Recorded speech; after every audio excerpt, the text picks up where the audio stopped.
Prologue. Thunderous water gushed all around me. I had surrendered my body as I was swept away by the ravaging floodwaters, and I was now submerged in thick mud caught up in the swirling torrent. The only noise I could hear was the pounding of the water as it crushed my body, twisting and turning as if I was in a washing machine. My aching lungs clung to what precious air I had left in them, and then, a moment, a push, a shove as my back was pushed up against a hard, cold boulder by the force of a giant log, and then my head broke through the surface and my depleted lungs finally filled with air. For the first time, I saw what I was in. I had been engulfed by a deluge of water so wild, so ferocious, it looked like a giant chocolate milkshake still in the blender as it pounded its way down the Saxtonbach Gorge in Switzerland.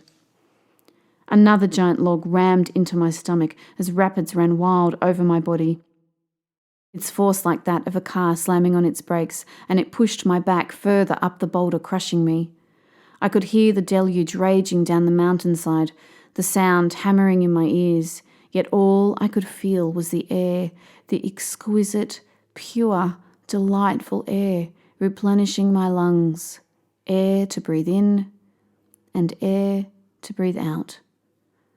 I looked to my right as I tried to orientate myself, and I saw the lifeless bodies of my friends, face down, floating past me on top of the torrent.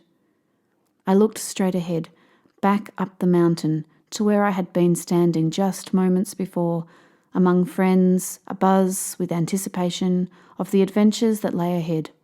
Had it been minutes or seconds ago? I was no longer sure. The clear waters of moments before had now turned into an unrestrained effusion of mud-filled water. Copious amounts of debris were strangling us all, sticks, twigs, rocks, logs and boulders, all moving in chaotic rhythm with the water. Giant waves rose up seemingly from nowhere within the water, flowing violently down the mountainside. I looked to my left and saw a bank shrouded in natural green beauty. Soft green leaves vibrated against the wild wind. Moss covered every corner. It was not too far away, but far enough that safety there was out of reach. I would never make it. At that moment, with the clean, crisp mountain air finally filling my lungs, I was trapped in the Saxtonbach Gorge in the majestic Swiss Alps. The clouds encircling their peaks had unleashed this hell on us. In that 1 nanosecond, I could see my whole life, where I had come from, what I had been through. But where was I headed? Did I have any control over where I went next? My whole childhood had been so different from the life I was now living, as a 21-year-old woman filled with wanderlust and a thirst for adventure. I had come from a happy home, a loving middle-class Australian family with devoted parents, my true place of belonging, my only place of belonging. My mother, my best friend, my confidant, my safety net, someone I could always turn to, no matter what I was going through or where I was headed. My father, who nurtured me and adored me, showed me how to have strength and courage. My little brother looked up to me, followed me.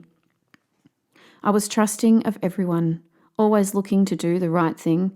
I was the quintessential girl next door, petite with delicate pale skin, long, blonde, curly hair and blue eyes. Bright eyes, my teachers had called me, in our little country town where everyone knew me and I knew them. The thing was, I never felt like I was whole, that I was me. Something was missing. That feeling of being less than complete, of never honestly feeling whole, of not belonging had brought me to this place and time, trying to work it all out. I had stumbled, fallen, got lost, and backtracked numerous times on my journey to this point, and now I was travelling through Europe, still desperately trying to find my missing piece, wanting to be whole, trying to find who I truly was.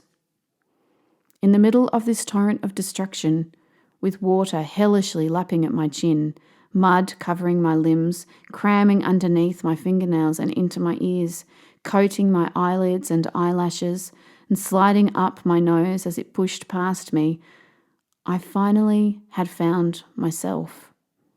Not at that exact moment, but only hours before, when my travel companions and I were connected in a way that travelling together can bring. There was acceptance of each other, of who we each were, with no judgments, no control, no expectations. A special bond tied us together, and I did not want to let it go. This new community of people who, despite our different histories, different lives, and different experiences, offered no judgment of each other, just love and an acknowledgement of how curious life can be. A community that accepted me, all of me, and now they were dead. The turbulent slurry filled with branches and large logs was rising higher by the second, whipping every inch of my body, swelling violently and blasting lightning bolts of pain through my skin as each log collided with me on its way down the mountainside. There was no stopping it. Pinned under the weight of the water fury, my back pressed hard against the boulder. I couldn't turn to see where the torrent of water went as it raged down the canyon and where it would take me. I saw my life playing out like a series of snapshots, unable to scramble to the top of the boulder behind me, but momentarily spared from the carousing water by the log in front of me. I pondered how long I could wait for someone to possibly come and rescue me. Would anyone even come? Or would my hesitation just end up with me being subsumed by the rising waters or crushed by another log? Or should I take charge of my own destiny? Do I stay here, or do I let go? As much as exhaustion was starting to overwhelm my surging adrenaline, I was more tired of waiting for others to determine my fate. And with that thought, and the thought of what had led me to this place, unable to see what was ahead of me, I let go.